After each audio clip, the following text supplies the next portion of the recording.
the computer shot up that it needed an update. And if I don't update the computer, when it's like, hey, update me, it gets like really weird. Things get slower, shit gets wonked out, and yada, yada, yada, yada.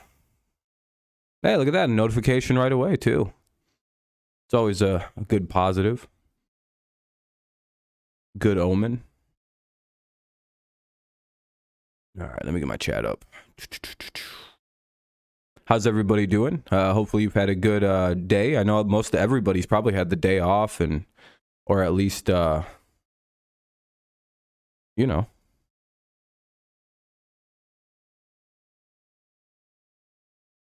Chilling. Hey, thank you, Booty. I appreciate the thumbs up.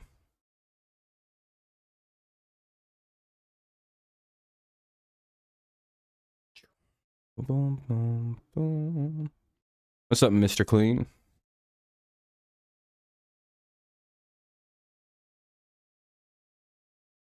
How's everybody? Yeah, so, I don't know. We'll go over some games here in a little bit. We have 3 to go over, and then we'll just kind of hang out and just bullshit around for a few hours. Yeah, Pats and Dallas are the only 2 I'll actually have to try to pay attention to. Matt Stafford's out. Yeah, he's probably going to miss for a little while. He's got a weird head problem. Well, there's only 3 games tomorrow. The rest of them we'll go over on Saturday. You know, we don't really know much about these other ones quite yet. We don't know, like, injuries. We don't know, yeah. Yeah, Lions are going to be in some problems. Jeff Okudah was ruled out. So that's going to be quite the nightmare for the Lions. I don't know. They could keep it close, though. You never know with the Lions. They've been playing pretty solid football the last couple weeks. So, then again, their defense, you know, is questionable. They're playing the Bills. It's like a... What's up, Daniel?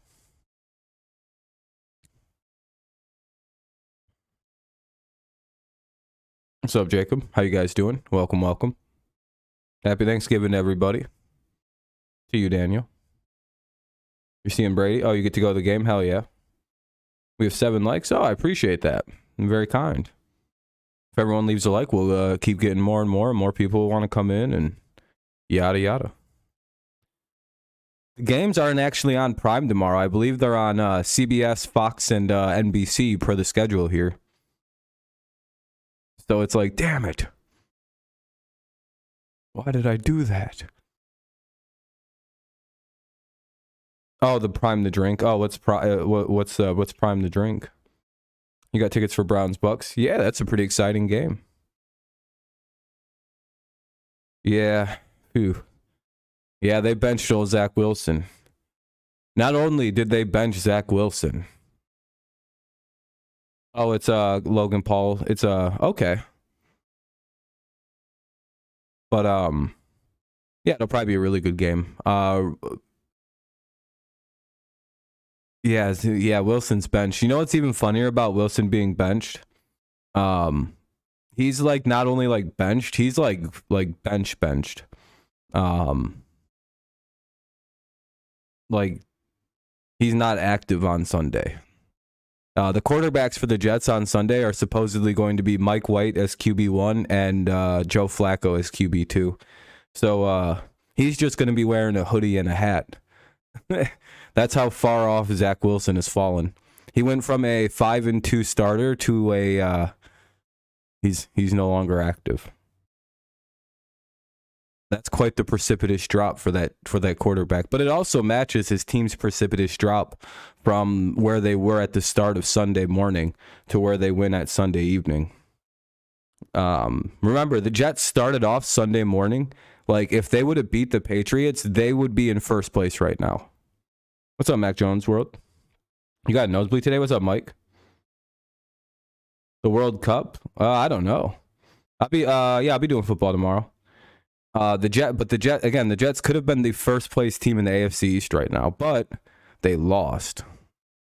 So they're no longer a playoff team. That's literally what happened. They went to bed Sunday night going, damn, we're not even a playoff team anymore. It's insanity. What's up, Kryptonian? Bills versus Cowboys, or Cowboys Lions. I think I have it as 31-24, something like that. And then with I like the Cowboys a bit, but we'll get more into that like specifics as we get going here. But I kind of like the Cowboys over the Giants. I can look at there. Hold on a second. Booty. If the Steelers beat the Colts, that'd be pretty crazy. They put Zach up in the nosebleeds. Did I forget anybody? What's up, Mac Jones World? They're coming in quick today. Everyone are you guys all excited for tomorrow? I know I am. Sheesh. Let me see something. I want to look at something for Booty really quick.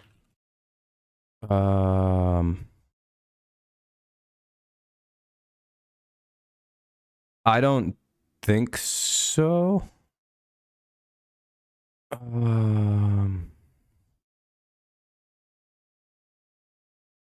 Yeah, I don't know where soccer streams would be. I'm sorry, Booty. What's up, Max? Mac Jones eat some turkey? Yeah, that would be pretty sweet. It'll be nice. It'll be quite nice for the Patriots who don't have to deal with the Jets and the goddamn Colts on defense for once. Ugh.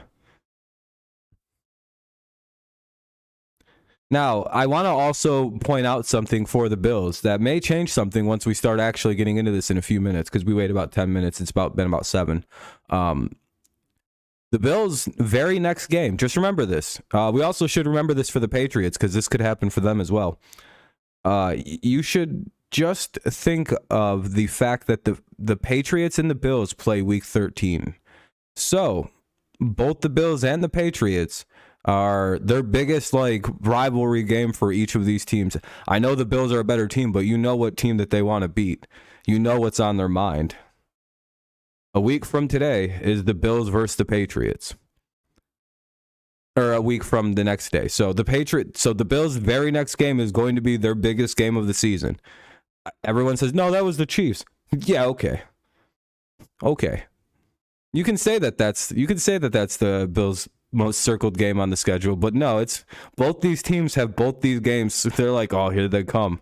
Mac Jones, for example, has a picture of the 45-17 score, or whatever it was, 47-17 or 47-7, whatever the score was, in his locker, hanging there as a reminder to like, oh, don't forget about this shit. We're gonna get our revenge. So just remember that game's coming. Yeah, it's right there for both teams, and I wonder if the Patriots can't afford to look past the Vikings because the Vikings are a great football team.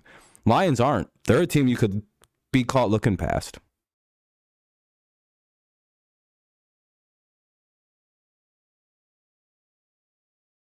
Wait, what? What happened? Yeah, you can watch baseball on there. Do you think yeah, I think you guys can beat the Colts. I think you guys will beat the Colts.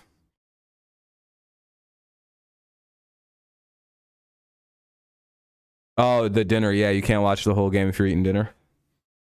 So, you know, it was different for me growing up, kind of like a side story about Thanksgiving really quick. We always had it on. They would wheel a TV out in the family room to watch football. Or if we were at someone's house that had a TV, like they'd have like a TV hooked up in the kitchen already, or like in the dining room for people to sit and watch football. I guess some families like really traditionalize football. I guess like it's just like something to watch, and it's something real easy going. It like doesn't let politics get brought up, and because like my whole family's kind of split down the middle. It's all over the place. It's chaos. But we just don't talk about politics. We have a family rule. It's just like, God, let's not do that. No, there's basketball on there. Yeah, so it's just easier to slip on some football or some parades and shit and watch that. It's way easier.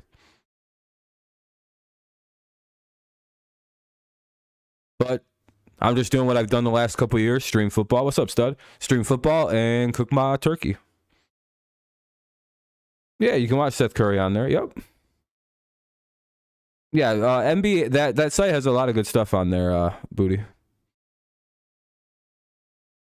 Yep.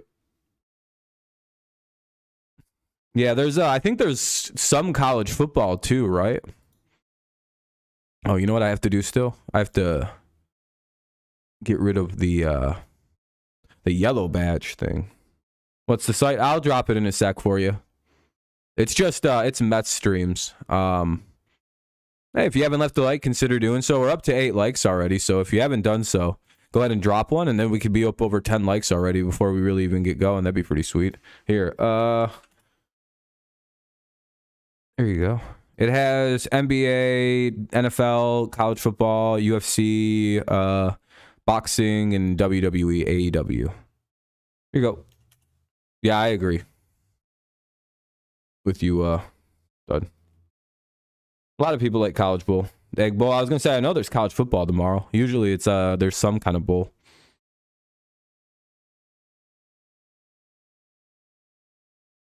Yep, there's always that. It sucks when you get older though, and everybody moves on, and you can't do your like friend football game every year. It's like, damn, this sucks. Why did everybody get so damn old?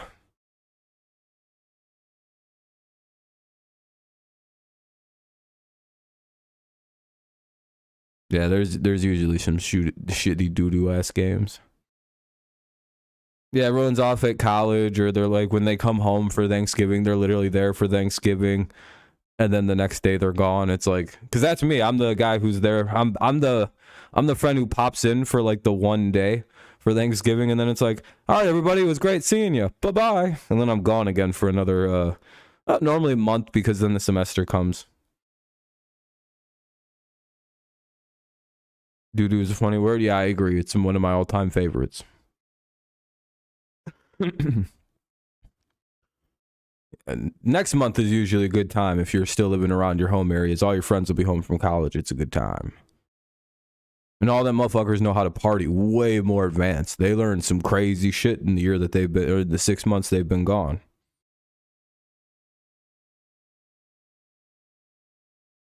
Ah, that sucks. Well, that's always a bummer. Upcoming thugs and they're failing at it. Yeah. All right. Well, you guys want to get started on the games then, so we can get through these and then just kind of do a hangout? Might as well, right? That's what a lot of people are immediately in for. Yeah, he only became a fan after Big Ben, because he said he's jumping on the bandwagon early for Kenny Pickett. Do I stream Christmas? Yeah, probably. My family's older. We do Christmas pretty early, and then we're done with it. It's not, you know, all my brothers are in their 20s, so we're all kind of older. And my nephews, you know, my nephew and my niece, we'll probably see them on Christmas, but like it'll be early in the day, you know. What's up, Ven?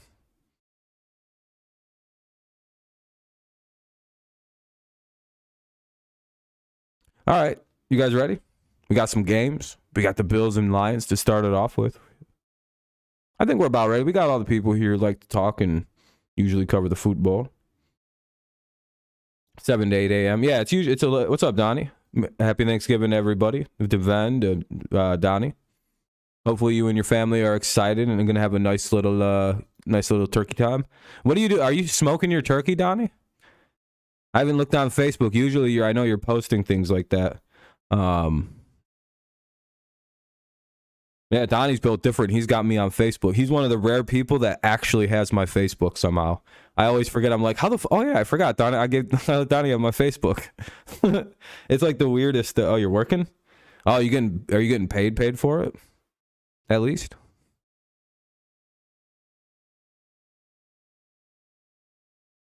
Store closed early though. That's nice.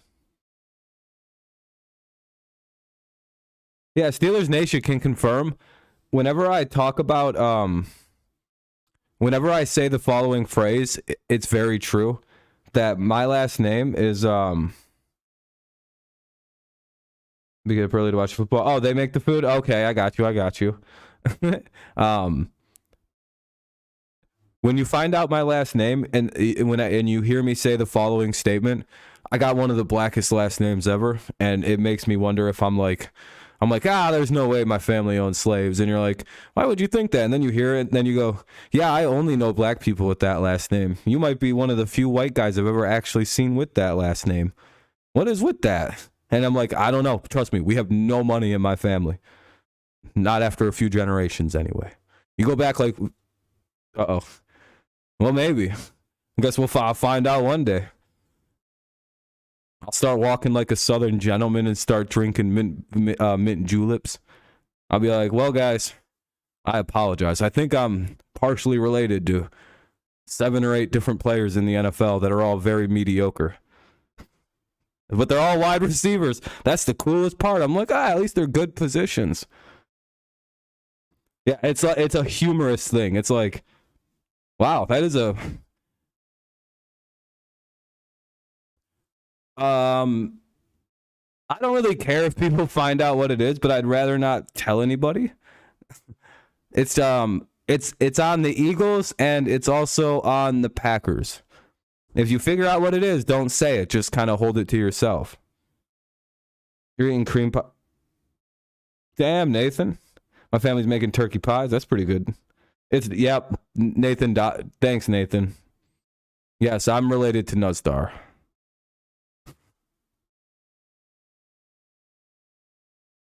That's what I mean, Max. It's hilarious, though, isn't it? You don't really see anybody else with that, and the only other white dudes with it are like the craziest motherfuckers on earth. And I have zero relation to them white folks. So I'm like, maybe they're the slave-owning ones. Yeah, literally, it's like the only other white ones with my last name are the craziest people on earth. You look it up, and you're like, QAnon people. Like, it's like that. It's like... Hopefully those aren't Rob's family, and it's not, even though they live pretty close. It's not. I've asked my dad. I've checked in about that. I'm like, we're not related to these fucking cocksuckers, are we? And he's like, nah. Patriots and Vikings has potential to be something good. Yeah, I think so. It's probably going to be a weird defensive game that everyone's going to cry about, but I'm going to enjoy a lot because I enjoy the Patriots making people miserable. Hopefully it's like a 10-14 game we barely win. And it's just everyone's like... that was hard to watch. And I'm like, that was awesome. What a defensive affair by the Patriots. Anyway, let's jump into this Bills and Lions game. We've been chit-chatting too much. Yeah, I don't care about scores. The funnier to me it is, the lower the Patriots score and win by, the more I enjoy it because I know a bunch of people are going to be pissed off about it. And the Patriots making other people miserable is completely on brand. Anyway, Bills, Lions. It's the Detroit Bills taking on the Detroit Lions. The Bills no longer play in Buffalo. They're basically the second team of Detroit. We've adopted them. Their success is now the city of Detroit's success. Good for the city of Detroit. They finally got a winning team there. It's nice to have one on the rise and another one just across the Lake Erie. Yeah, they will. 100%. We'll get to that one. Let's see. The Bills are favored by 9.5 per FanDuel with an over-under of 54.5. What's up, Booty? How's it going, buddy? I see you there, Booty. I'm just, I'm just reading, getting things done. The per pick watch, the Bills are favored by 97% of people, with all the top pickers having the Bills selected. So that's an interesting thing to think about. They might, but also the Bills have been one of them teams this year that seems to be a little underwhelming. Have they had any like monster wins this year? Like recently, have they like really just beat the dog shit out of anybody where it's like, damn, look at Buffalo. They drug them under the water like you would describe. I don't think so. Their offense has been kind of like, not the greatest. It's been like spotty. Your dog walked into a wall? That's not good. Yeah, they beat up on the Titans, but since the Titans game, it just seems like things have gone like they were here. They started off here, like way up at the top, right? And then since then, it's been like, or it's been kind of like a weird thing where it's like super inconsistent. I don't know. I'm sure the Lions, with most of their woes being on defense for the Lions, and they're without their starting corner in Jeff Okudah. This is probably quite the uphill battle for the Lions coming up, right? It would take it would take a superhuman effort from the Detroit Lions to pull this win off. Something crazy would have to happen, like an injury, which nobody wants. The Bills just completely overlook this game and are just like, we're focused on the Patriots. And then the Lions just somehow like sneak back. Or what could happen, what's most likely going to happen, how I see this game playing out, the Bills are probably going to get out to this like an offensive lead. Something like 28-0 at halftime. And they're just going to be like, all right, time to coast. And then it'll be like going into the fourth quarter, like halfway through the fourth quarter, it'll be 31-28. Like that'll, like this is a very realistic possibility for this game. And like the Bills are like, we've only kicked a field goal since like the first quarter. What the fuck has happened? And then all of a sudden we're looking at a game where the Lions are down by 3. They have the ball back and it's like 4:50 left in the game. And everyone's like, and then like Jared Goff throws a pick.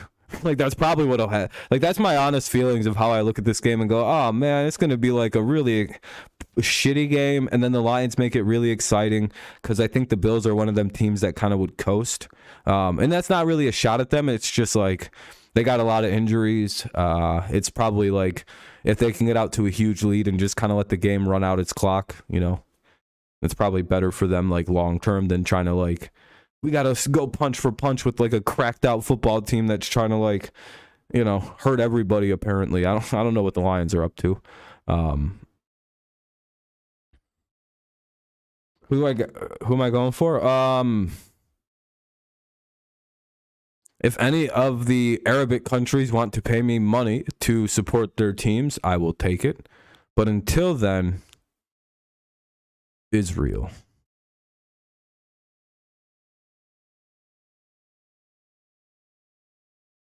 Just for shits and giggles. Just for the weird international tension that would cause if Israel won the World Cup. Don't know if that's possible. I don't think they're very good at soccer over there. But boy, oh boy, that shit would be. Oh, they didn't let him in? Oh, that's crazy. Wonder why they didn't let Israel in the Qatari World Cup. Crazy. Well, I hope America wins then. Oh, Israel didn't qualify. Wonder why. Oh, that's crazy. I wonder if they're like, hey guys, can you guys just purposely lose? Don't. Please. We'll give you half the money. Just throw the match. We don't need this problem. All right, I got America then. They almost lost to Wales, I think. They tied. I don't even know how. Whatever. You would think in like every other soccer game I get ties, but it's like,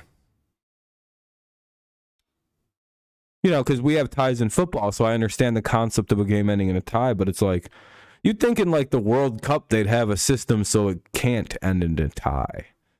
You know what I mean? Like it's like in the NFL playoffs. There's a system so there's no way it ends in a tie in the playoffs.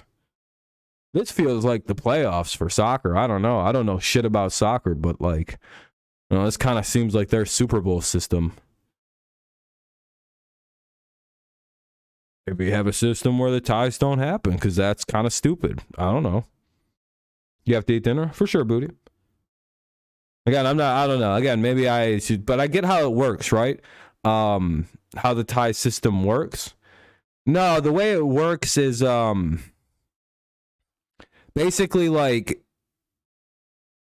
both teams, if they both win their next games, correct me if I'm wrong, if they both win their next games and they, like, play, like, some common or opponent, and depending on how badly they both beat this, like, whoever scores more goals ends up winning that game, like, through the duration of the next couple games. It's some shit like that. As long as if they both keep winning, then it goes to, like, who scores more goals through the duration of a couple games. It's like I like looked it up and it's actually pretty interesting, but I was like, I'm not going to commit this to memory very well. And then I moved on, and that's how well I committed it to memory.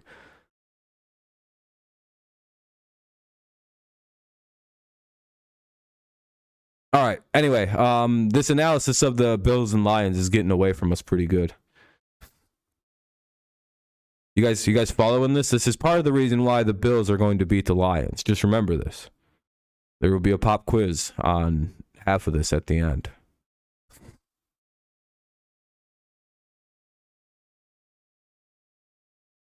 But I don't know. Yeah, again, like we've been saying though, it's going to take quite a bit out of the Lions to actually like, you know, upset a team like Buffalo. Again, maybe something crazy will happen and Detroit will pull it off. I don't think anyone thought the Lions could upset. Well, actually, I stand corrected. A lot of people thought the Lions could pull off an upset versus the Giants. Nobody thinks the Lions are going to pull an upset versus the Bills. I think that's the way to properly state that. There was a fair amount of people that were like, I don't know, Lions could actually beat these guys, and they did. And, you know, poor Giants fans. All right, that's about that for that game. I don't really know what else to add. The Bills handle the run pretty, like they play good defense, so, you know, good luck to the Lions.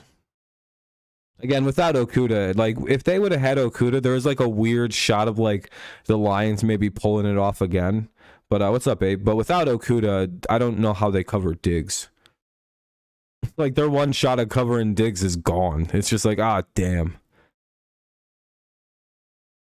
They might not. I mean, the Lions can run the ball with Williams then. Wait, what's about the Steelers?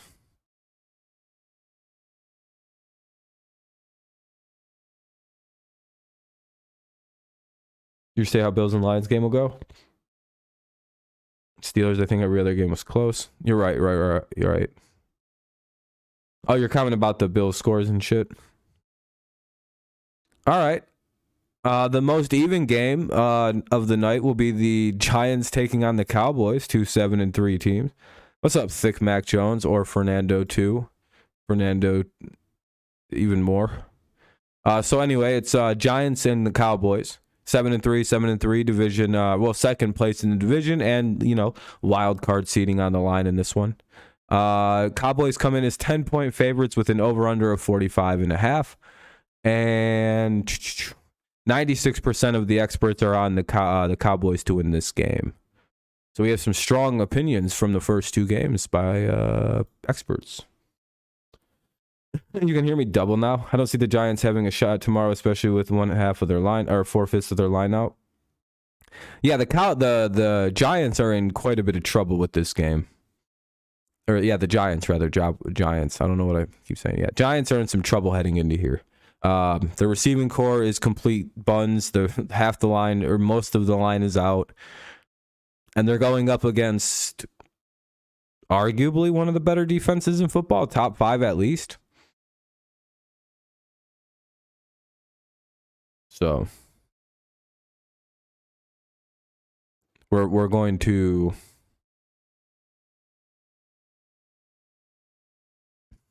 I don't know. The Giants, yeah, they're in trouble, man. I don't know what to think. They got a lot of injuries heading into this game. It's hard to like try to figure out what they're even going to look like.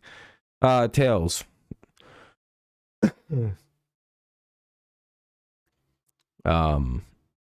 It's an interesting question for this game, and I guess more for the season overall. Do we actually think someone on defense can win an MVP award in 2022? And if so, does Micah Parsons like qualify as a player that could and should be in the conversation? Because you have to look at the Cowboys' record, right? They're 7-3. Would they be in this position without Parsons? I don't think so. Do they win as much in the weeks without Dak without him? Probably not. So it's one of them questions where you start to wonder, like, boy, oh boy, are we looking at like a defensive MVP? Has anyone on the other side of the ball really stood out as like, oh, he's going to be the MVP?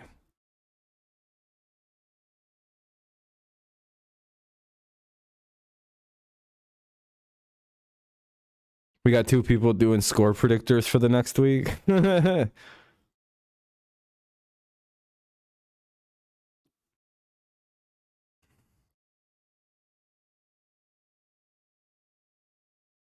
Sheesh.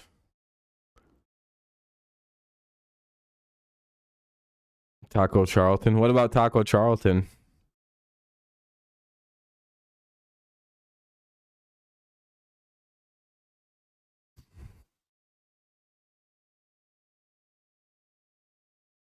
But anyway. Oh, MVP, Taco Charlton. Nah, I'm thinking, I mean, it is possible, though, that, what's his name? The Cowboys, Micah Parsons, Micah, Mika, whatever you want to call him, could very well be a MVP type candidate. I'm sure he'll get votes. I don't think he'll win it, but I'm sure he'll get votes for the MVP. Dude, people are allowed to do what they want to, Fernando. You don't run this chat. Ape's been here longer than you. Judon over Parsons. Yeah, Judon should win Depoy, but they should just let the MVP go to Parsons. You know. You can't win both of the awards. But anyway, part of the reason why I'm talking about Parsons is because I don't know what the Giants are going to do with him. There's like a few other things that kind of go against the Giants in this game. I think the Cowboys typically play them fairly well. They rarely lose to the Giants, especially recently. It's in Jerry World, so the refs are going to be a little, pretty questionable. Well, yeah, that's true. Aaron Rodgers should be MVP. I don't know. The Cowboys just a better overall roster. I don't know. The Giants aren't like a bad, like if they weren't so banged up, this would be a whole different game. But it's like all of the injuries. I don't know who they're going to have at receiver. So the Cowboys are going to be able to kind of key on the run because we already know the pass isn't going to be great for the Giants. It's it's going to be pretty rough.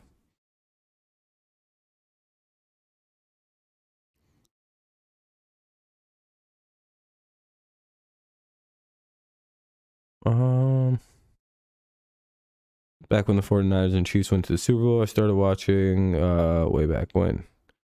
I'm not old enough to Oh, are you talking about oh, that year. Yeah, I remember that year. That year sucked. What was that, 2019? 2020 year? No. Yeah. My first year streaming was great. The year that the Patriots beat the Rams in the Super Bowl.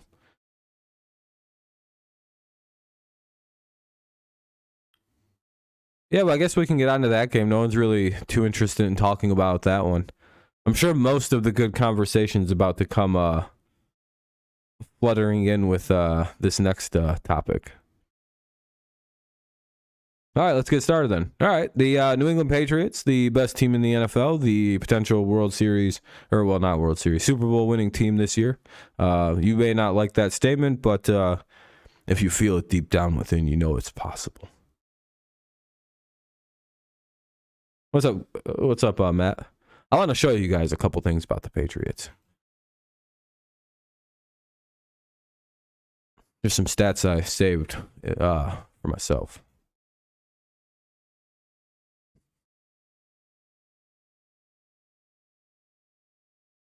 All right. Now, just remember, we're playing a team in the Minnesota Vikings. It's the Patriots versus the Vikings. The Vikings are going to be with their number one receiver having a slight foot injury with turf toe with Justin Jefferson. So we'll find out what happens with that. Kirk Cousins isn't good on prime time. And I believe Darisaw, his best lineman, is out with a concussion. And I think their other tackle is dealing with a injury as well, so he's not going to be very good. So there's going to be some problems for them on the offensive side of the ball going against this team. However you want to stomach that information, you can look at that and digest it and think about it. Fewest passing yards allowed this month, 87 by the Patriots. The next closest is 301 allowed by the Miami Dolphins.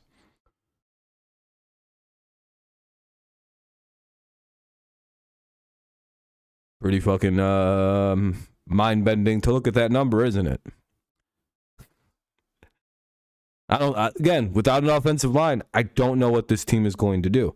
Now you're probably thinking, oh, they've been feasting off of easy to beat quarterbacks, a bunch of nobodies. They played Zach Wilson twice. What do you expect? Okay. All right. Well, there's also this here. Okay, so yeah, they're playing bad quarterbacks, yada yada, blah blah blah blah blah. Oh, you don't, blah, blah, blah, it doesn't count. All right, the quarterbacks that play the Patriots are throwing for about 55 completion percentage for 2,160 yards or 116 yards this season for 12 touchdowns, 11 picks. Not bad, right? Not bad. That's pretty good. That's pretty awful, actually. The rest of the quarterbacks that the Patriots have played versus the NFL to this point in the season, they are 65% of their passes completed. Oh, that's 10% better than against the Patriots. That's pretty crazy. Okay. 13,530 yards. All right. Well, all right. Well, 87 touchdowns and 34 interceptions.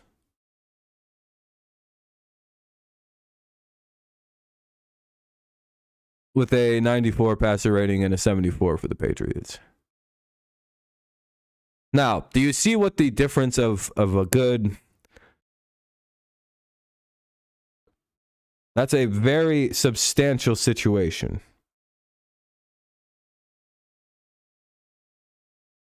Is everybody just doing score things?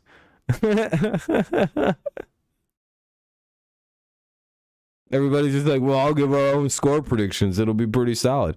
So just these like few things I just want you to keep in mind about the Patriots defense. Mike, are you a little bit behind or are you caught up on a good time?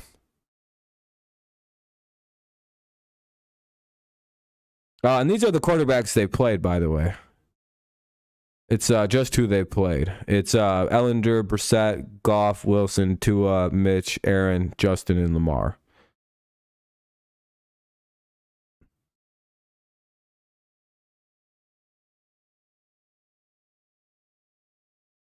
Yeah.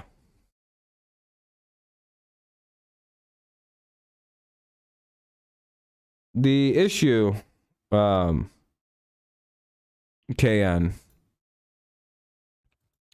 the Vikings don't really... Do they have an offense to do that? To the Patriots?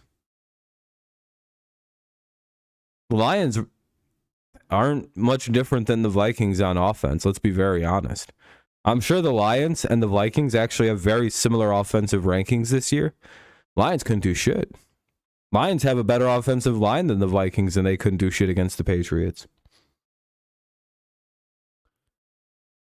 Do we really think that the Vikings are going to be able to, like, be this, like, explosive super team without their line, without Justin Jefferson Justin Jefferson's dealing with turf toe?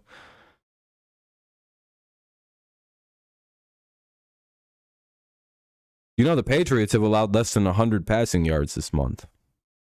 Does that mean anything? I don't know. So Kirk Cousins is going to have the best passing game against the Patriots all season. Do you know the only quarterbacks that have had success against the Patriots this year are also quarterbacks that can run the football very effectively?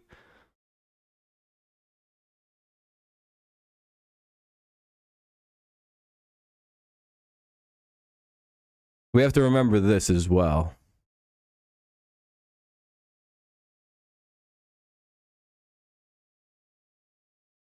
But hey, whatever, fun. It's fun narratives and yada, yada, yada. All right, let's look at some of the side numbers on this game. This game has the smallest line of the three games. The Vikings are favored by 2.5 with an over-under of 42.5. The Patriots are only picked in 27 compared to the 73%. But what you'll see here is the number 1 picker, the number 5, the number 8.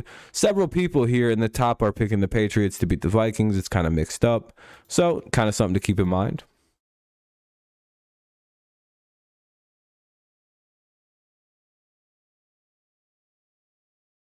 Allen throws at least 2 red zone picks. Against the Lions? Maybe. Maybe.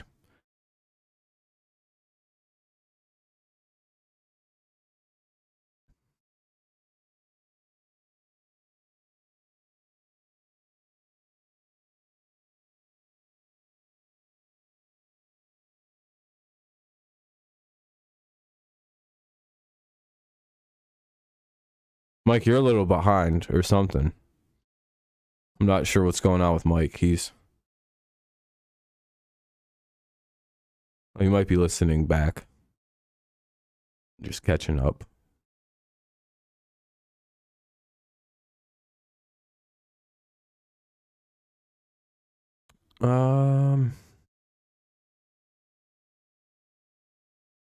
Yeah, no one really gave their real thoughts or anything on any of the games. Everyone's just been kind of giving their own score breakdowns of the Vikings can't defend the run. The Patriots can run and score on the football.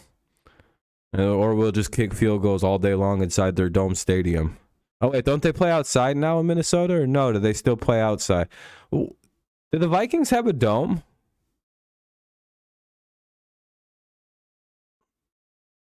If the Vikings got a dome, we'll score a fuckload of points. We can hit field goals all day long. So that's literally not our... What's up, Kevin? Can't wait to eat some turkey tomorrow? Hell yeah. Yeah, people are acting like... Okay. So, I also have another question for people about this Patriots-Vikings game. How good is the Vikings defense? Do we think it's like a top 10 unit? Top 15? Where's the actual... Where do we think? Ape has... 35-24.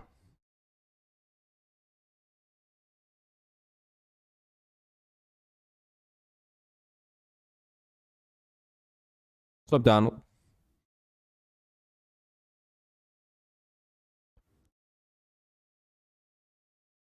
I was gonna say, I think one of the things the Vikings aren't the greatest at dealing with, they might be good at rush defense, but it seems like teams score points on them without really much hassle.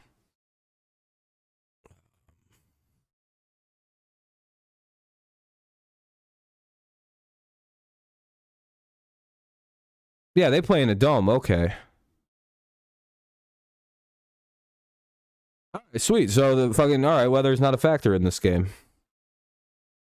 Patriots will be... So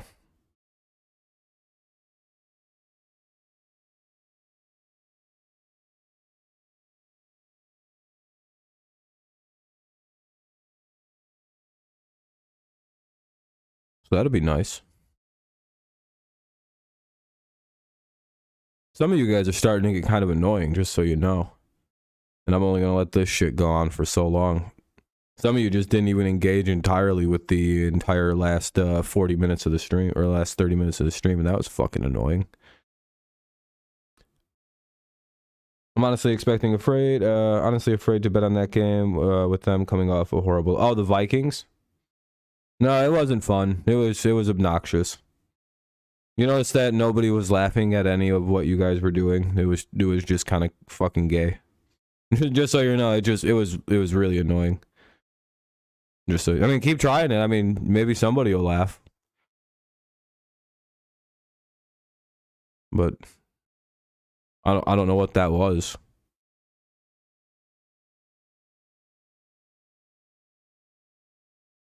Anyway. Yeah, I don't think that matters for the Vikings too much. In my opinion. Them coming off a bad loss. They have a lot of like weird exterior situations.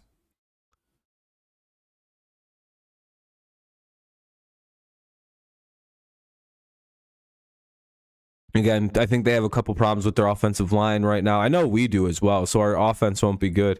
But it's like one of the things with the Patriots is like, yeah, but they're having problems with the offense. I'm not mad at you, Booty. I'm mad at everybody, or not you. It's other people that are being weird. Yeah, so the Patriots have a couple problems with their offensive line too, but it's like, yeah, but they're like, you know, they're not really known for their offense. Like it's like, yeah, we literally can win games without it. We've done it already this year a couple times. The main question is our defense able to pull off another performance like they did against the Jets so quickly?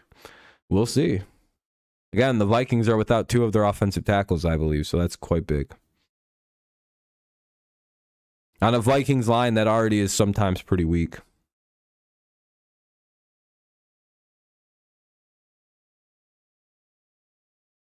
So we'll see. The Patriots have been, it's going to be a tough game. Our defense is going to have to go crazy, and we're actually going to have to probably score some touchdowns. We're going to have to put some points up.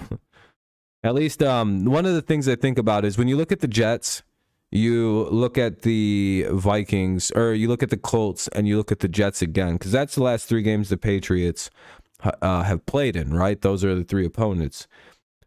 Do we think that the Jets... All right, let me look at this. The Vikings versus the Jets, defensively, right? How far apart do we think they are? Do you think playing the Jets and then playing the Vikings, the team that just played the Jets, is going to feel like playing a team like the Vikings is like, oh, thank God. Oh, we just played them twice in 3 weeks. Do you know how fucking difficult that was for us? Could you imagine having to play the Jets twice in 3 weeks? How bad do you think your offense is going to look by that second game? Because again, not only do you have no element of surprise, like they know how to handle your offense very, very well. They're also one of the best defenses in football, on top of the divisional stack.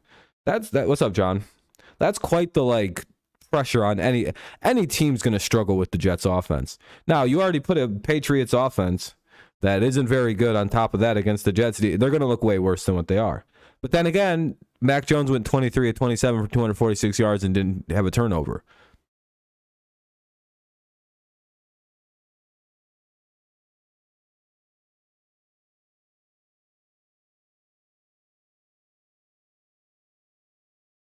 Then you go and play the Colts, who are the 9th ranked defense in the NFL, if you can go look it up. If you don't believe me, you can look it up. The Colts are like one of the top 10 defenses in football.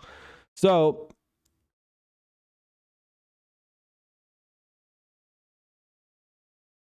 we're looking at this weird situation of you go Jets, Colts, Jets. How's any offense going to look after a run of those games? No, they're going to play Mac Jones, the better quarterback. So let me explain to you guys. All right.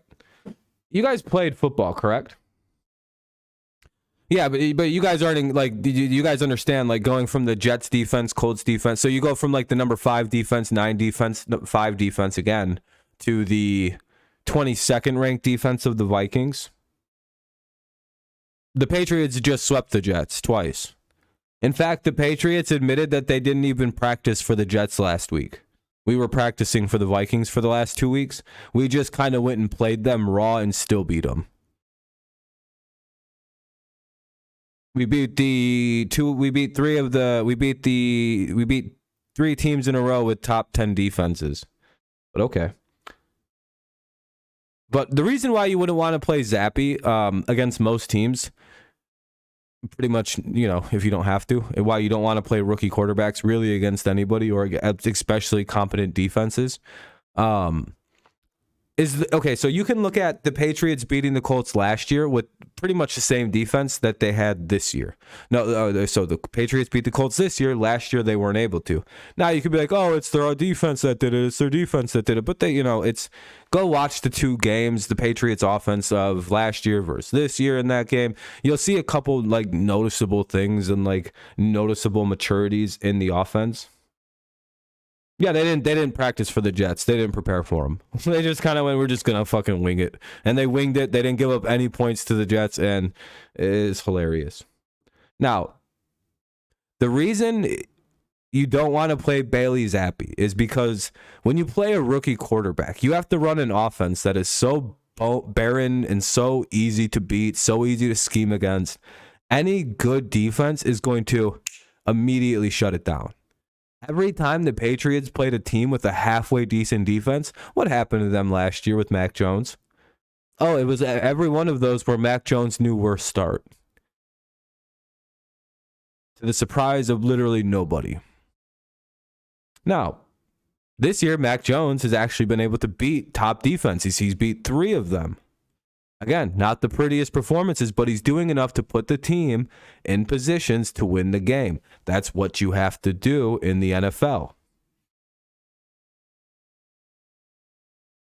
Now, an offense ran by Bailey Zappi would not have beat the Colts this year. Just like Mac Jones running that similar rookie offense did not beat the Colts, but could this year. There's such a fine line in between like how offenses. Oh, you're good, Booty. You're good, buddy. There's such a reason why you'd rather start a quarterback who can run an actual NFL offense that can't be like rookie offense, do this, and you'll smoke them. And it's pretty much, yeah, we got it. So, no, you're good, Donnie. You're good, buddy. I just don't mind like trying to explain like, again, Bailey Zappi could be a good quarterback in the future if Mac doesn't like work out. We don't know that till next year, by the way. If you watch the Bailey Zappi games, the guy doesn't drop back. He just stands there. He takes like a 7-yard hike, and then still like he doesn't know that he's at 6 foot tall. He has to drop back another 3-4 yards in order to not get his ball sweat. He looks like a promising quarterback. I'm not trying to take away from Bailey. He's just not pro ready. Like, he's still getting every ball swatted at the line. He's not at all comfortable like dropping back. He's not comfortable taking snaps under center. You could tell these things, and those things in a page, like you have to be able to do those things in our offense. He could be a better quarterback than Mac in the future. He took 0 snaps in college under center. They don't run he never did that. There's like so many small things that like people are like, yeah, but Bailey's got a better arm than Mac. Wow, that's all that quarterbacks need. Why isn't Zach Wilson the best quarterback in football? Because he's got a better arm than a lot of guys. Zach Wilson's probably got a better raw arm than Tom Brady, so he's going to be better than Tom Brady, right? All that arm talent with Aaron Rodgers, he's won like...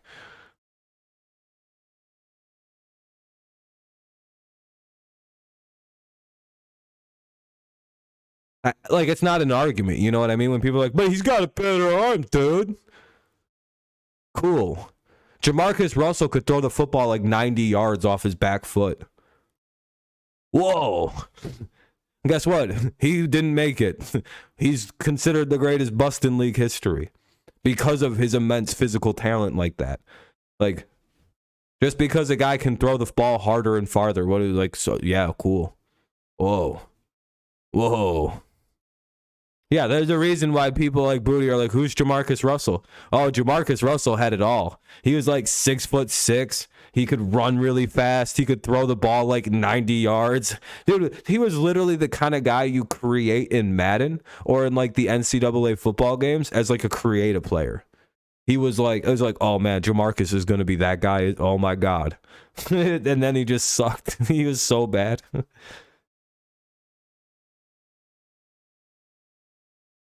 Yeah, kind of, but I don't know. Wilson could get better, but the problem with Wilson, man, it's just he's got so much talent in him.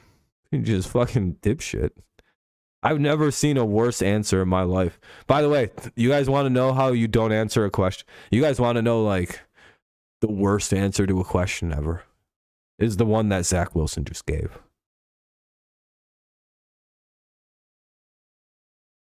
You're good, buddy.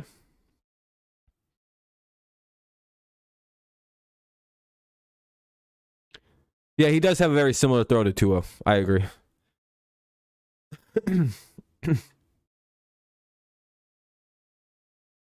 Yeah, I don't like how did he do that? Like, dude, all you have to do is, yeah, I need to play better.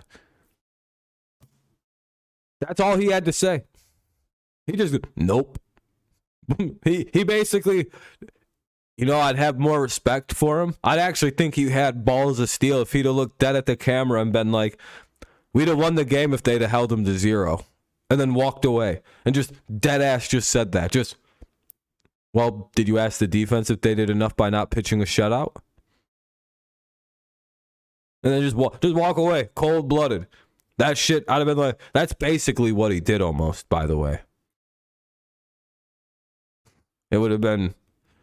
He didn't even give any explanation. He just straight up, do you feel like you let the defense down at all in today's game? No. No, nothing else. He didn't even bother to add in like that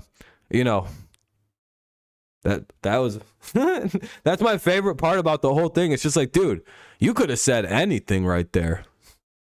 And you'd still be the starter. You'd still have the locker room, kind of.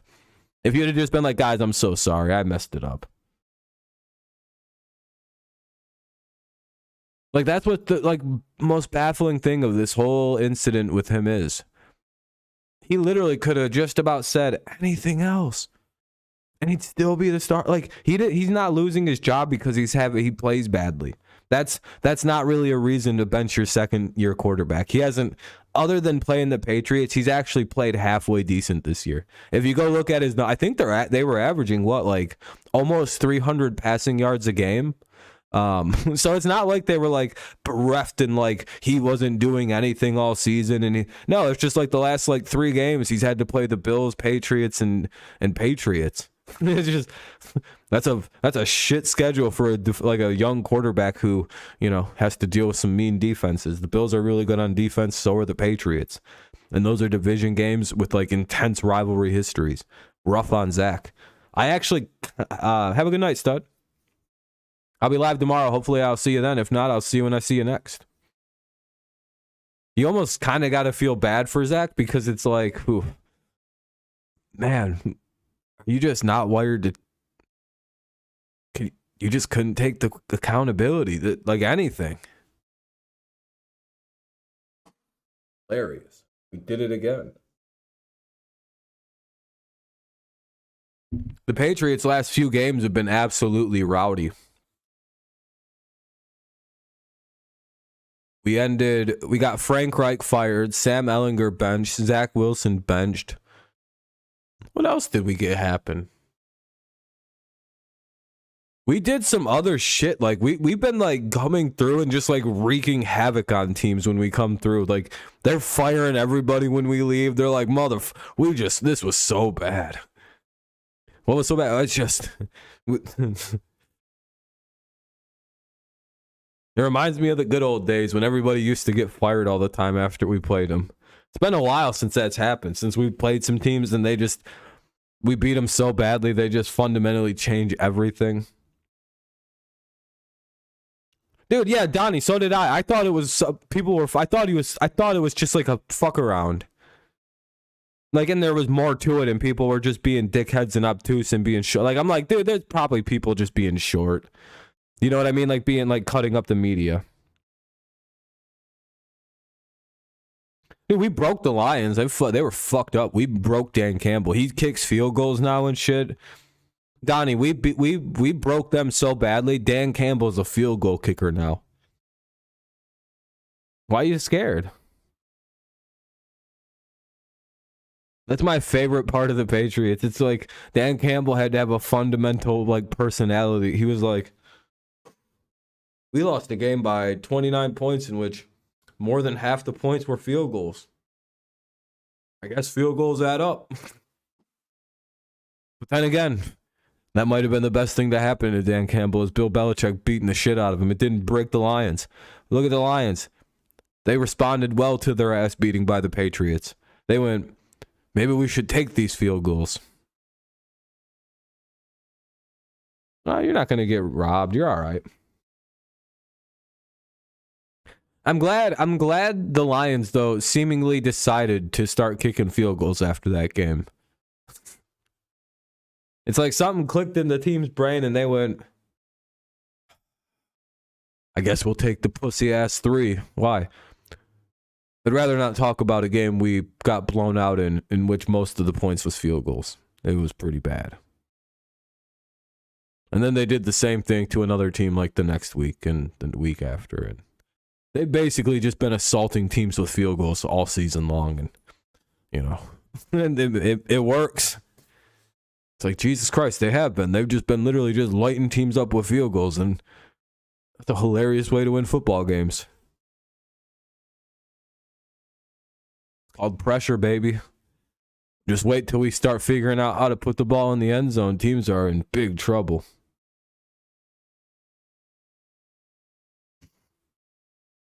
Just wait till we figure out how to get past the 20 without committing holding penalty after holding penalty, false start after false start. Oh, back at the 30 or back at the 40. Oh, all the way down to the 4th and 1.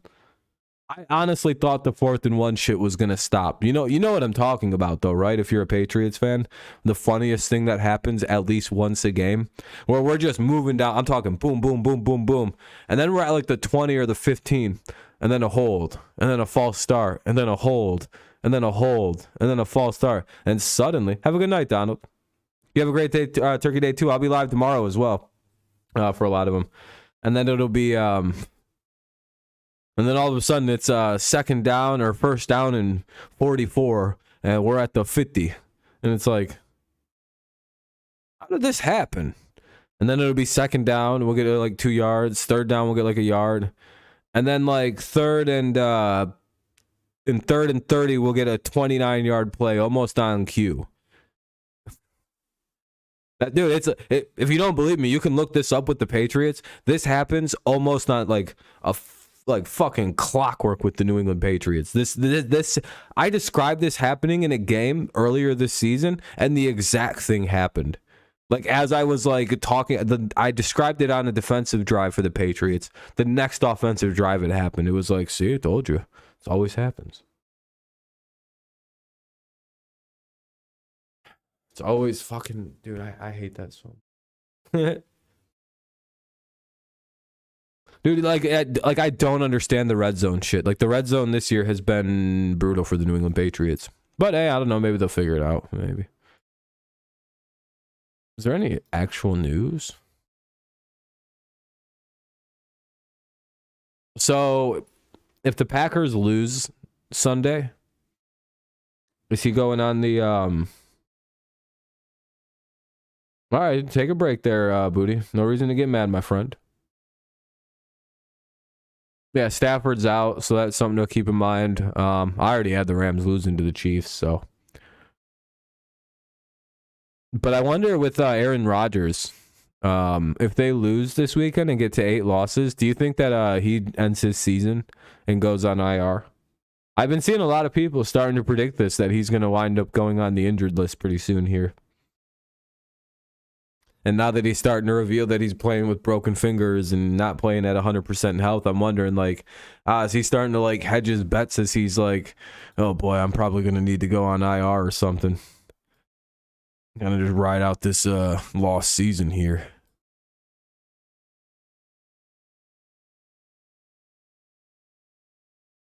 If GB wins, you think he gives him? Yeah, if they keep winning, he'll probably stay out there and try to like tough it out. And again, that's not a shot at his toughness or anything. He's clearly a tough guy trying to play through a fucking broken finger, but or a broken thumb on his throwing hand. So, but you know, you get to 8 losses. You know, you could probably just be like, yeah, this fucking season's over, guys. I'm gonna go get some surgery and get my hand working. Yeah, Donnie, I am too, but I think it'll get going. I think the problem is, again, I think a lot of people are like underscaling the teams we've been playing the last couple games. We haven't been playing good teams to like fuck around on offense with. Minnesota's going to be our first shot to like see our offense not completely stressed out for 4 quarters, going against like a world-beating defense. You know, like we're not facing like Quinnen Williams and DeForest Buckner in consecutive weeks for once.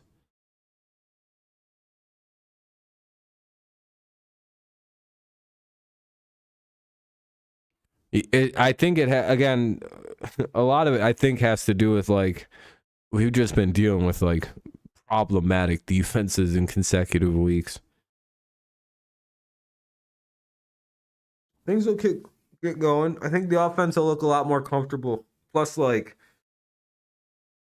I don't know. Matt Patricia sucked. Hopefully they find a real OC after the season. I don't know.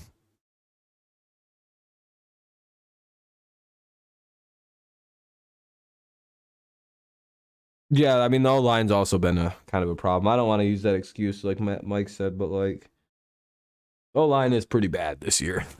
I never like to say that because I don't really like the excuse, but like I think we're one of the most sacked teams in football right now. I think we're like second or third, so it's like, oh, okay, it's a problem. But it's still kind of like middle of the pack numbers. It's like a weird thing where like a lot of quarterbacks are getting sacked about the same. Yeah, I would agree. Davis Mills also got benched for Kyle Allen. So no more Davis Mills, no more neck. It's always a sad day when the neck himself gets benched. Do you guys want to know something I found out? Speaking of necks.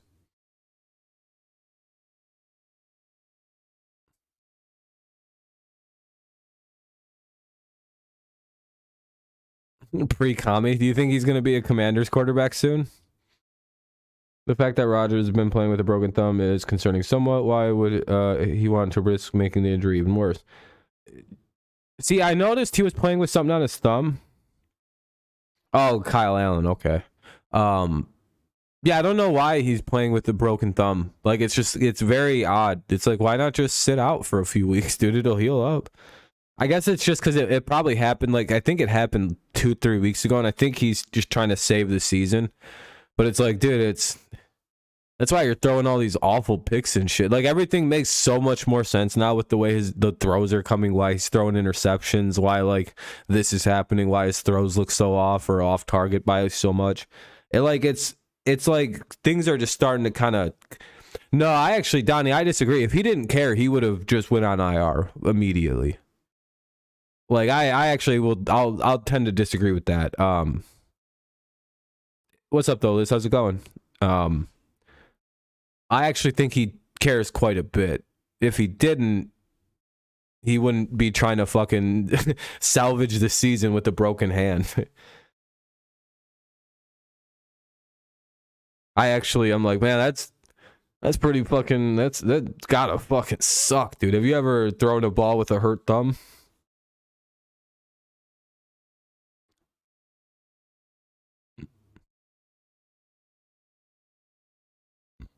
I was about to go on something here in a second, though. I forgot what it was.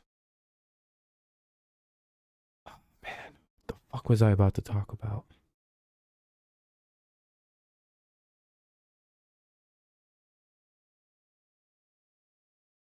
Damn, I don't remember. I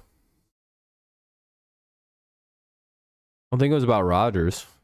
Right before the Rodgers thing got brought back up. Right before John said what he was going to say, I was about to go on a thing. Let me see if I can see anything. It wasn't about the Patriots anymore. Fuck.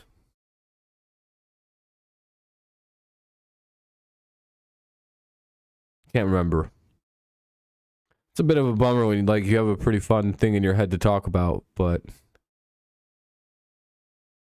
because it wasn't exactly football related either. Now that I remember, no, it was like off football related.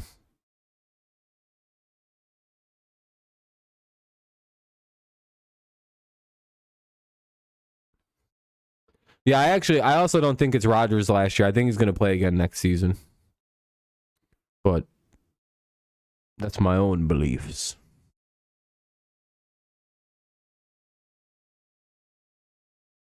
Until he's... I feel like I always have a decent gut feeling about the... For some reason, I can read Aaron Rodgers like a book. I'm not really sure what it is. I predicted every one of his career moves to be correct so far. Everyone told me he was gone, and I'm like, nah, he's gonna stay in Green Bay. He's just gonna retire there. He's never gonna leave the Packers. And if he does, it'll be like, no, I think I just said he'd retire first. I dug my feet in on that one. I was like, guys, he probably just retired before he left the Packers. I don't think he wants to leave Green Bay.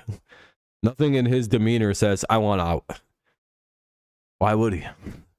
He might want to leave next season if if the Packers aren't clearly ready to win a Super Bowl next year. If he's to stick around, he might want a Super Bowl, but I don't think this is his last year in the NFL.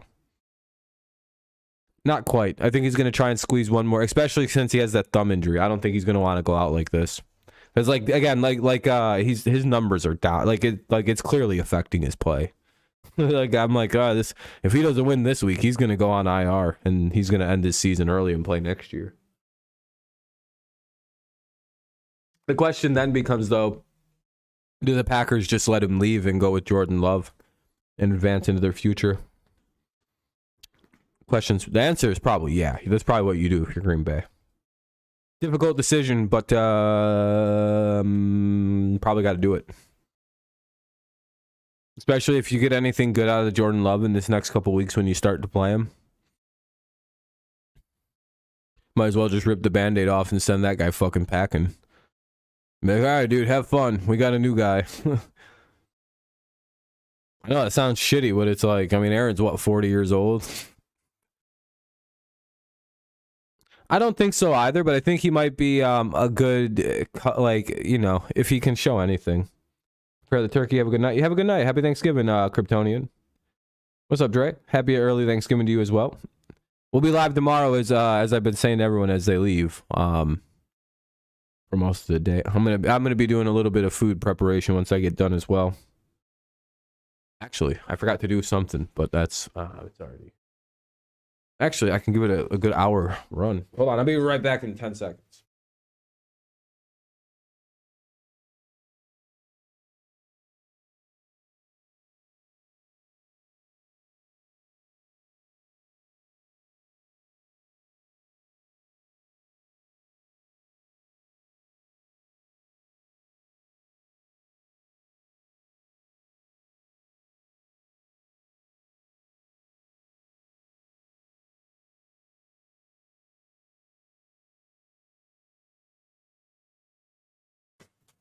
I'm back.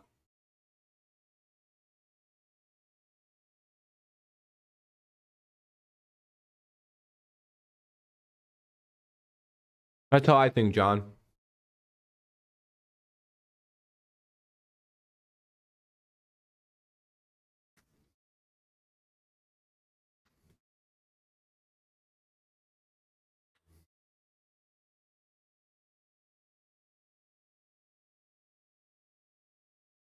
Oh, is that what you're excited for tomorrow? Hell yeah. Everyone got big plans for tomorrow, or is just like family and eating with them and shits?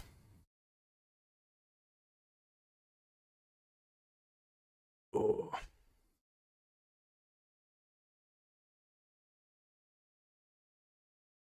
I gotta make a turkey tomorrow. I'm gonna be cooking it during the football game. It'll be weird. Like, hold on a second. I gotta go make sure this turkey isn't fucked up. Much like last year, if you remember, or the year prior. I think I've cooked my own turkey the last couple of years. It's been pretty fun.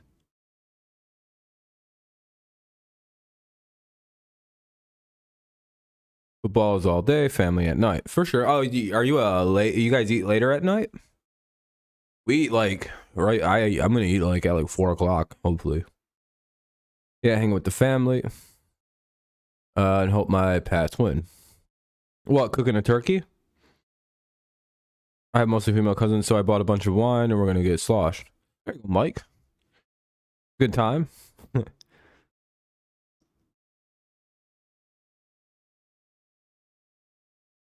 Yeah, it's not really. I mean, if you just kind of like, you can just follow if you follow instructions well, and you find a really good like recipe, like a set of instructions, just do that, and it turns out exactly how the recipe says to. I have like I don't know what you'd call this. I don't want to say it's like autistic ability to like follow instructions on a box, but like if you give me instructions on how to cook something, it'll turn out exactly the way you tell me how to cook it. For example, in my family, I bake everything. You want to know why? Because I can bake like I have this weird. I don't know, I cook well. I don't know what it is. I just have this ability to be like, all right, these are the directions. Do this and do that, and oh, wow, there it is. There, it tastes really good too. I don't know what I do. I don't know what makes it. I think other people don't follow the literal directions. I think that is like it's like well, it's literally just says this. Maybe they don't mix it very well. I don't know. But yeah, it's not that bad. You just got to kind of be kind of mindful of everything. And I use a little bit more like butter and stuff, and like to keep it extra moist because I don't want my turkey to be dry at all, like even a little bit. I'm like, I'll just use more butter. And just I drown the little bastard in like moisture so that way it can't get dry, and then my whole turkey's just super moist. Because all the things I look up is always like, oh, 2 sticks of butter per this many pounds, or 1 stick of butter per pound. I'm like, I'm going to use 4 sticks of butter for the whole bird. And it's like a 12-pound bird. And I'm like, there we go. That's a lot of butter. And I've never had like a really bad turkey. I've always enjoyed, I'm like, oh, this is delicious. It could just be because I made it, so there's like huge bias towards my own cooking, but...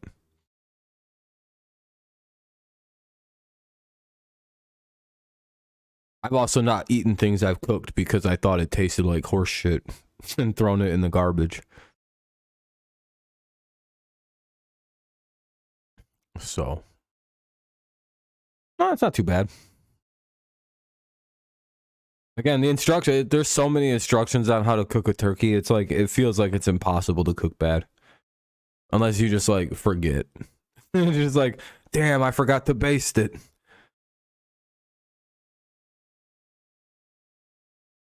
Oh, like the gizzards and shit like that? No, I just throw those out into the trash. Because I don't know what to do with them. Cousins is 0-2. Yep, that's true, Banshee. What's up, Belinda? Yeah, that's true. Cousins is 0-2, doesn't really win, and it's prime time as well. They like them. Well, fair enough. Some people do. I know my dad likes to eat that stuff, but I personally don't like to. Well, pig's feet, no, none of that. But like some of the stuff that comes with the bird, some people like to eat that shit. All that fucking like neck, it's like ugh. I always like to remind people that like the domination of humans over birds is always exemplified best on Thanksgiving. Like, damn, we just got like, if you guys know the turducken? Happy Thanksgiving to you as well.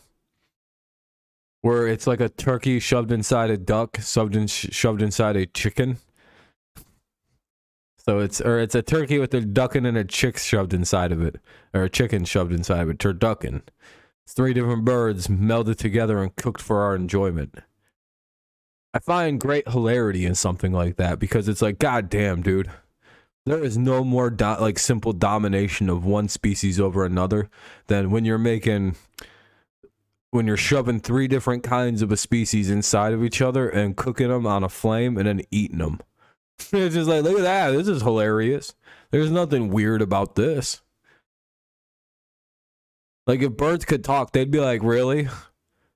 Like, we understand eating your prey and everything, but this is insulting. They would, if I was a fucking ostrich and I found out about turducken, I'd kill like 60 people easily. No, it's really good. Turducken, if you've never had it, it's outstanding. Those 3 birds all mixed together really nicely. Yeah, like I like to think of like what an ostrich or like one of them scary ass strong birds like a shoebill would think. Have you guys ever seen a shoebill duck? You guys want to see this, like the fakest looking animal that's 100% real ever?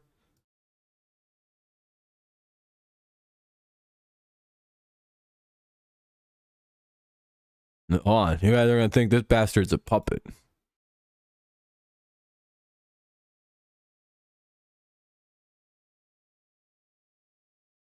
Hold on, where's the scary one?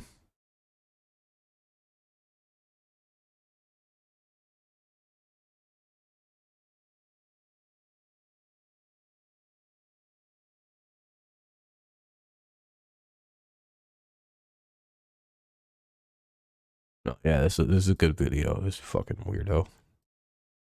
All right, here we go. Let me show you something. This guy is the last guy we want to find out about the turducken.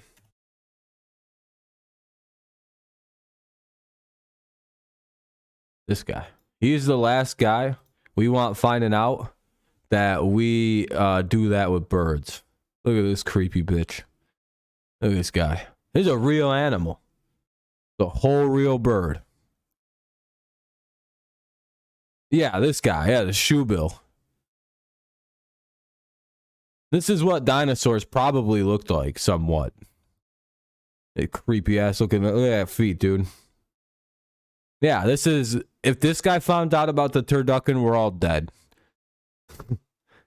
He'll get all his buddies, and we know he's got some scary ass buddies somewhere. And the revenge would not be good. We can't let other birds find out about turducken, or else they'll be, it'll just be the end of us. The grease from the duck keeps the turkey and the chicken moist. Yeah, it's unironically really, really good. Like it's. I saw that last year for the first. Yeah, I've known about these things for quite a while. They're something I write about. I've written about these things before. I like them. They're my favorite birds.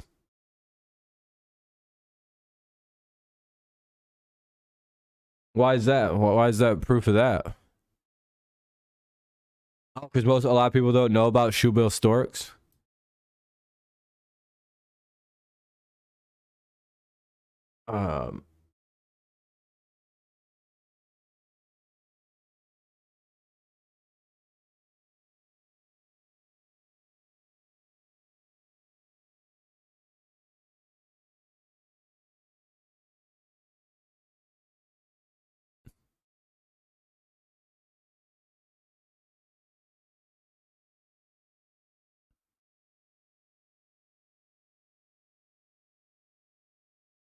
You guys want to see something cool?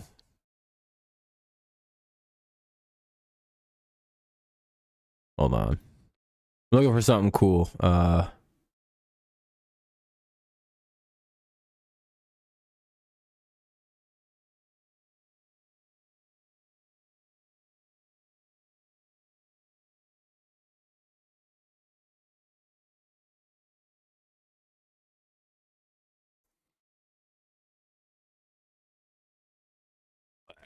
Footed. Yeah.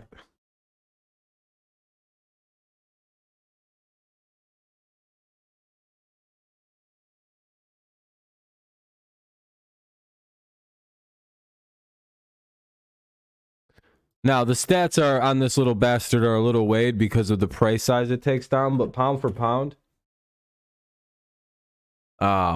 this little guy is one of the most deadly predators in all of the world.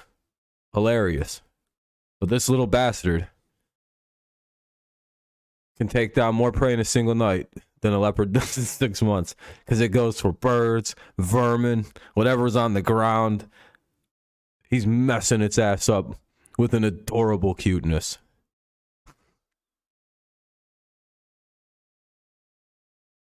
Yeah, that's one of the world's most vicious predators. And it's always hilarious when nature does this to a predator. It's like, let's just make it as adorable as possible.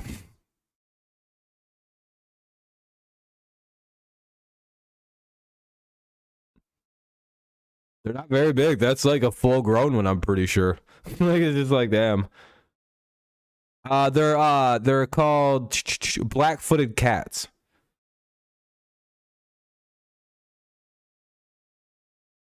I don't use Twitter in free mode. Well, free mode, like I use it free, but it's more like a I don't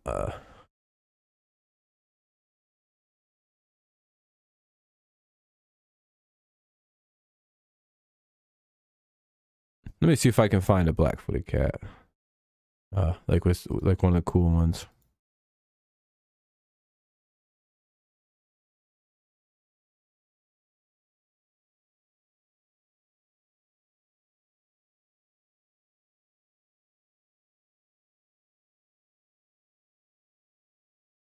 Yeah, look at this little guy. Arr!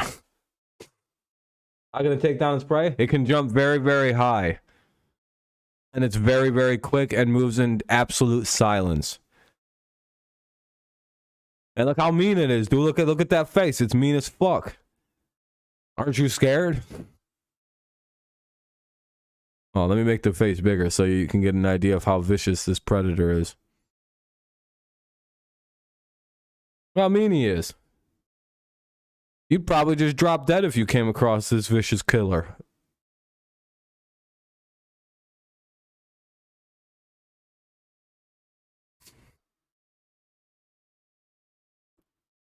We as humans have a hilarious role in this world, and I quite enjoy the fact that we can just look at something like this and be like, look how cute this little bastard is. No, it probably avoids humans. Like most cats try to do. I don't think cats really like to fuck around with humans. Like, wild cats and stuff. I think they'll attack, like, babies and stuff like that, but I think most, like, big cats tend to, like, actively avoid apes. They're like, fuck that, they can break me in half. We're quite large compared to a lot of them. We have, like, I think a lot of people miss, like, we see a very wide cat or something, but like the way they see us is like we're fucking huge compared to them. They're like 2 foot tall, and we're like some of us are 4 foot taller than them things. It's like most of the time when a wild animal like that would attack or like lash out, it's probably just gonna like, you know, it's either like hungry and it needs to eat, so it's getting desperate, or it's incredibly scared. But I'm pretty sure that if a cat's scared, it's just gonna give it a few defensive lashings and then dip the hell out of there as fast as it can. It's like, oh, wham, wham. If it's not eating, it's dipping. Cats aren't. You know something cool about tigers is they don't like attack head on. A little fun fact. Pretty sure like people in areas that are like endemic with tigers running around, they have to, or at least they don't have to, they choose to like pop on masks in the back of their heads that are like very realistic to what a human's face looks like, because the tiger's like, oh shit, I was gonna get you, but I didn't know you were looking right at me. Never mind. I'm gonna get you a different time. So yeah, they're ambush predators. A lot of these bitch ass cats are. They're like, oh, you seen me. Looks like you get to live.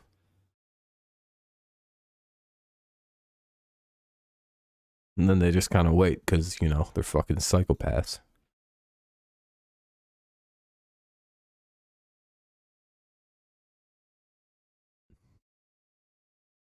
Yeah, cats are funny, though. I like them. They're better than dogs. No offense to dogs, but it's like, yeah, the wolf is way cooler. The house cat is not much different from that little bastard cat right there. You know what I mean? Like, it's like, I don't know. Cats just, to me, got some, there's an edge to cats. Motherfuckers are killers, dude. Dogs are just kind of, you know, too friendly. They're just kind of like people, but like an animal. So I don't care. I'm never really amazed at dogs. I'm like, oh, wow, that dog really likes people like every other dog.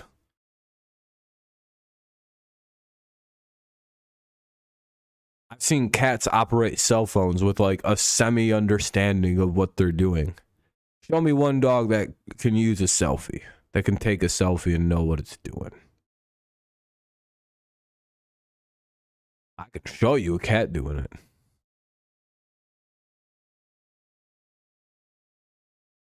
I also think cats will evolve technological use first of the animal kingdom, but I mean, that's a whole different discussion. That or the crow. One of those two animals. It's kind of like a space race for me. I'm gonna be dead before it ends, which is sad, but you know, that's the race I'm looking forward to. Is will it be the cat or will it be the crow who gets there first? I'm guessing the crow, because the crow's kind of like in a weird stone age. I'm pretty sure if you gave them like iron tools, they'd figure out how to like enter the iron age. And that's not even joking. I'm pretty sure crows are like number 2 on Earth right now. So just so you're up to date where animals are ranking. They're number 2 probably in the power rankings. I think they've passed the ant. Ants are just too small, you know. It's just not a very stable kingdom to stand on. A weak dynasty, you know, Humans are never going to lose that rank unless we kill ourselves, you know, blow ourselves up with some. No, bats are retarded. It's specifically just the crow.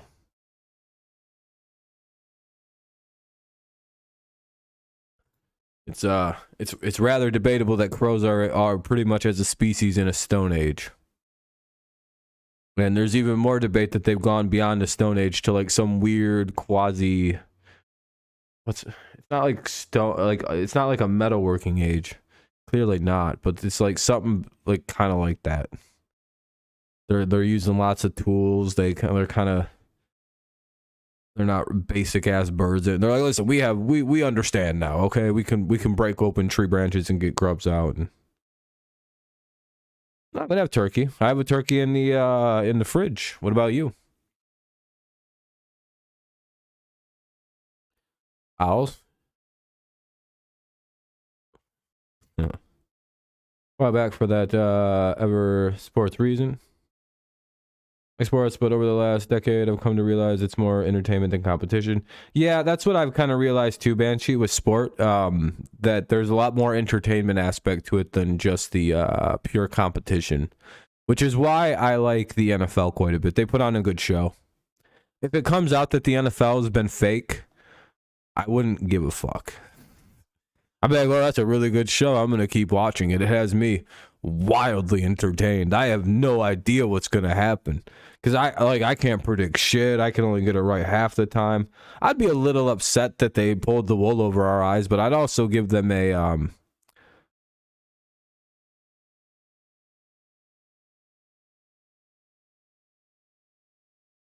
you know, I give them kudos. I like being deceived in small ways. Like, oh, football wasn't. I'd be like, oh, I don't give a fuck. Yeah, I just would. It'd be the same thing to me. I'd be like, oh, it's a good show, just like anything else. But I'd be a little bummed out. You have crappy honey baked stuff. No home cooking.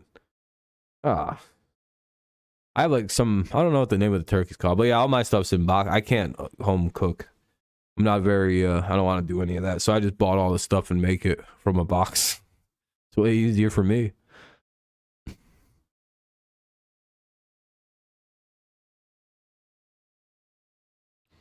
Yeah. But I don't think it's faked. I just think there's a good amount of entertainment that goes into it. I wouldn't want a bird. Birds suck, dude. You have a lot of turkey and those Hawaiian rolls? Yeah, I got Hawaiian rolls. It'd be good.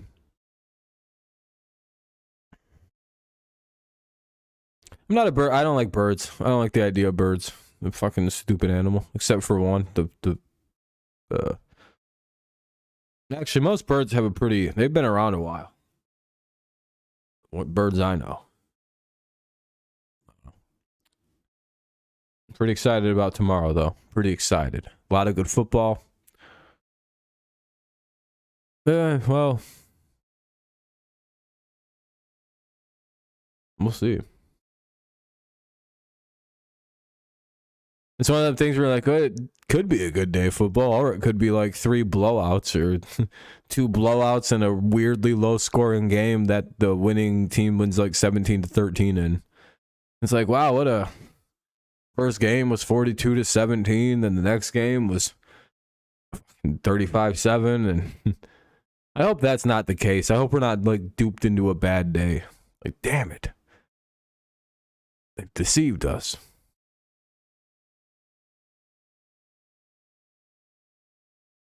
Do.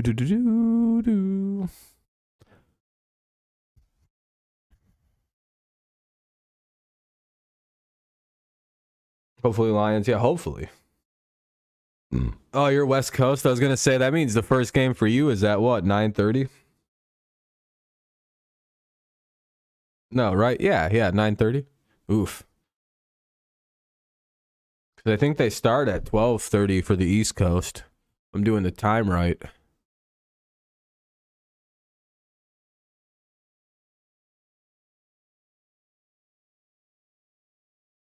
Score predicted is 31-22. I have 31-24. So my score is pretty much on like with the NFL predictor things that they have. Big brain Rob fucking out here doing pretty good. No, I'm not doing any of that. I don't go into crowds like that in this year, this day and age. No thanks. That seems like a very dumb idea, but I mean, be safe if you do. Be hyper vigilant. You have a new video? Oh, hell yeah. I'll have to check it out after I'm done being live.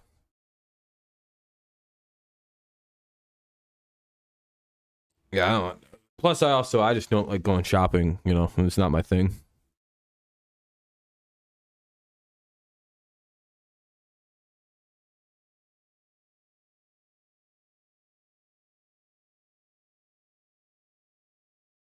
Oh, it's not that bad for you. Yeah, if I was like back in like more of my hometown area, I'd probably would, but or maybe even up here it wouldn't be that bad. But a lot of people from like different cities come this way, so yeah, I'm making a turkey, Kenny. Yep. Watching the Pistons game. How the Pistons doing? They winning?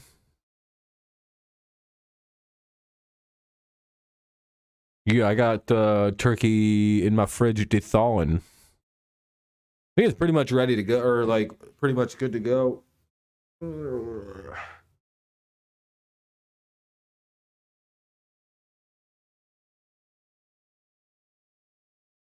Ready for it all.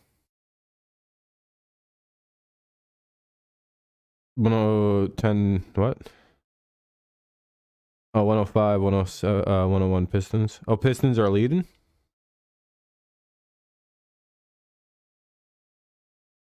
How many people do you think are gonna blow up? How many pounds? I think like 12, maybe 13-pound turkey. So pretty good amount, but I plan on eating that turkey for a little while.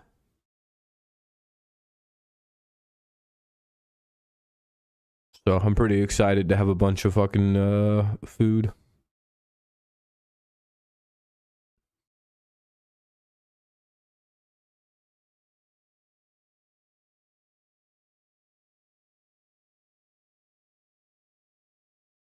Yup. Dun dun dun dun dun dun dun dun dun. I don't know. I'm pretty excited. I got a little bit of cooking stuff I want to do when I'm going to be done streaming here. Turkey with pasta, turkey sandwiches, hell yeah. All I'm getting there tomorrow is a game and maybe some movies and some other stuff for your Switch. Hell yeah. 9-point lead. Let's go, Pistons. Sheesh. I can't do a good sheesh right now. My voice, it feels weird. Never really recovered from screeching.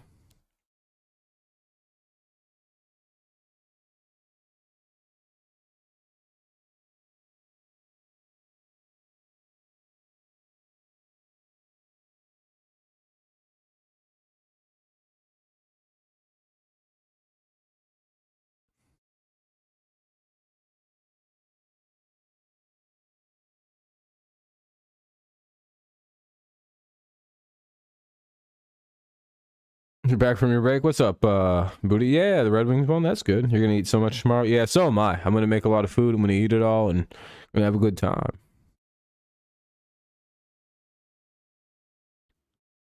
Can't believe we actually hit the 8,000 subscriber mark. I didn't expect us to hit the goal at any point. Now we're up at 815. On the way to 9K. That's, you know, we're on our way.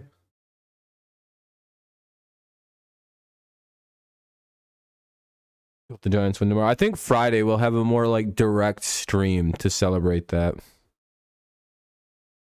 New goal. Hopefully by the end of next year we have 9,000 subscribers. That'll be our channel goal for next year. We'll try to hit 9,000. We'll see if we get there. My bets are no, because I always bet no on those. Yeah, I think I'll play video games tomorrow on Monday or Friday. Matrix, the new one? I didn't watch it. I don't watch like movies like that. I don't think like it's a good idea because I don't want to ruin the original trilogy by watching some dog shit new version that they just want like like money and whatnot. Like I don't know. I just stopped watching stuff like, I don't watch stuff like that. Retreads and shit like that. I'm just like, no thanks. Not interested.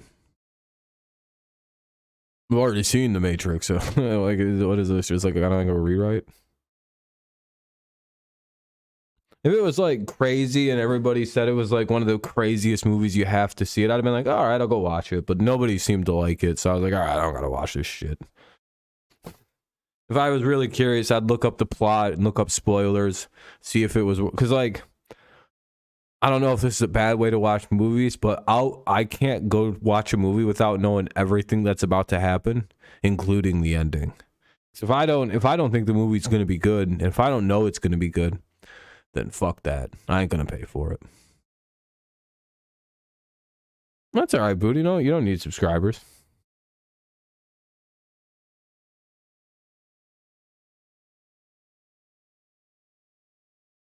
So, but I'm still always surprised at how they pull off the movie. I always enjoy myself. But I'll also see a movie like 2-3 times in theaters if I really like it. I'm like, fuck that. That's a good movie. I'm gonna watch that again. So, you know, I really don't get spoiled by things like very easily. Or I don't, like, once I know the ending and if I enjoy the movie, I'm like, I can watch this. I'm like a small kid. Oh, look at, I want to watch the movie again. What's up, Shlomo? High at 58 tomorrow. We had like 50s today here. I mean, you can try and flex on me, but like tomorrow for me, it's gonna be like 100, dude. I don't know what to tell you. You're not to flex. You believe me, right?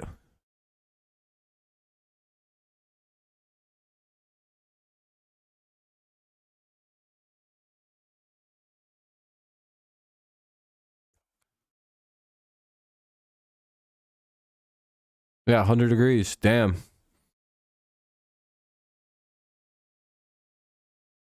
Maybe 200 degrees.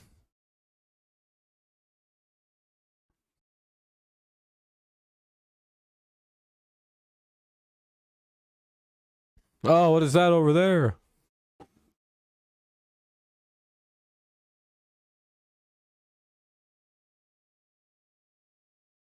Guys, is Shlomo gone? Oh, I don't want to deal with this guy. He's a bully.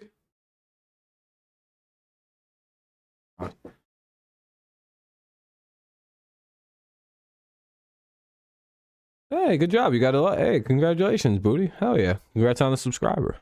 You like making videos? Hell yeah, Kenny. Your Bulls big time beat Milwaukee. That's good. Pretty nervous tomorrow. I just want to beat the goddamn Vikings. They're a good team, though. It won't be easy to beat the second best team in the NFC. So I don't know why I'm thinking that it's a guaranteed, but it's clearly not. And I don't know why I keep in my head going, all right, we're gonna be 7-4 after tomorrow. It's like, I don't know, man. They could play very well.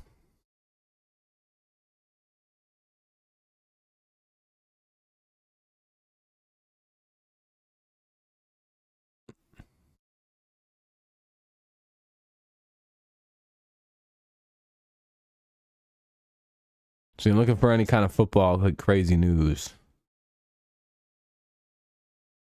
Dun dun dun dun dun dun dun dun dun dun dun dun dun.